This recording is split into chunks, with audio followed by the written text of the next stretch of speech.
So in order to test out the pre-warp, alright, I'll just use the exam question. Okay, so the following transfer function is a link network designed to add about 60 degrees of phase lead, alright, with a frequency, alright, at 3 radian. Okay, so this frequency can be also this frequency, analog frequency. Okay, because in the analog domain, alright, it is also 3 radian.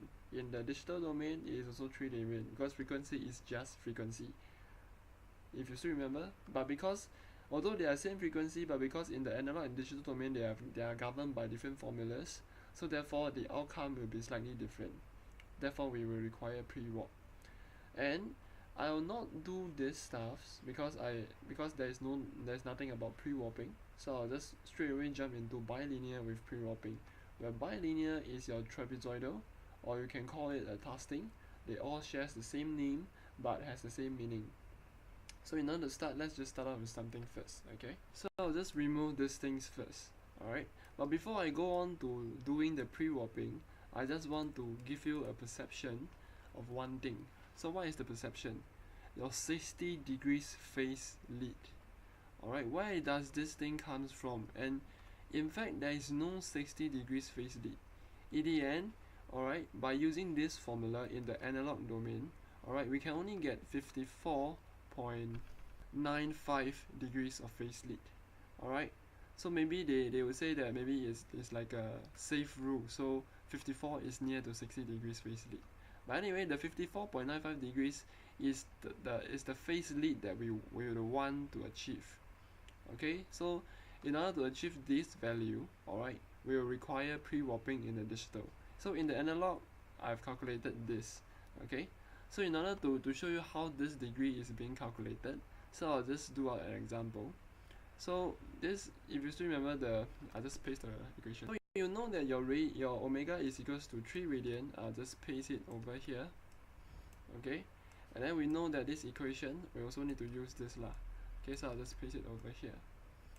Okay, so now let's just derive the 54.59 thing. So take note, we are dealing with the analog domain now. So this is the capital omega, alright, in the analog domain.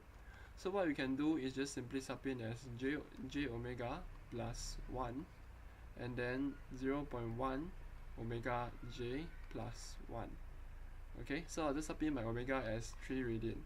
So what I will have is 3j plus 1, because omega is equals to 3 now, alright, plus over 0.1 times omega is 0.3, right, because omega is equals to 3, so I have 0.3 plus 1.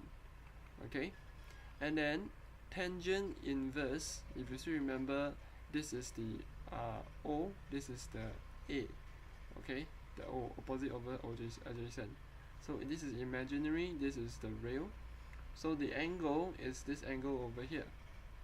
So I have a 3j and 1 over here, right? So in order to do that, I'll have tangent inverse 3 divided by 1, which is just 3 lah, okay, over tangent inverse, okay, 0.3 over 1, which is just 0.3. Okay, now, alright, what we have is I'll have 1.249, okay, radian, alright, in terms of radian, and then for the denominator I will have 0.29 radian. Okay, so the tricky part comes in for finding our degrees, okay, or finding this 54.95. Okay, how do we find this thing? Okay, is that if you still remember, your zeros contribute plus angle, this contribute as minus angle. Okay, so what I can do is to convert this thing first. So 1.249, if I convert into degree, is 1.249, alright, divided by pi times 180. So this is a positive for zeros, minus the poles, right? So I'll have 0.29 over pi times 180.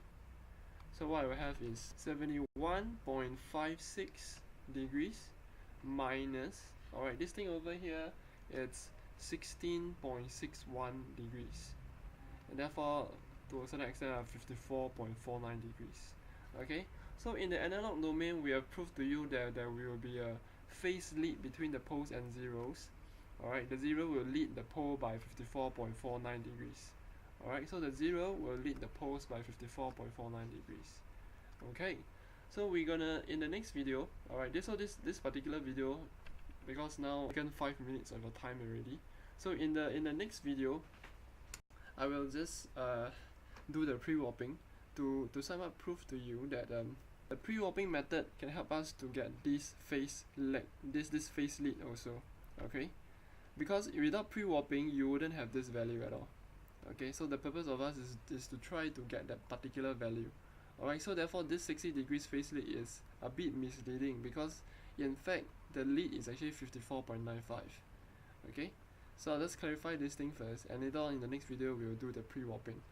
Alright, so sorry for a bit cheating in you in the beginning part, say that we are going to do pre-warping, but in the end we just do the analog part only. So never mind, next video we'll talk about it. See you there.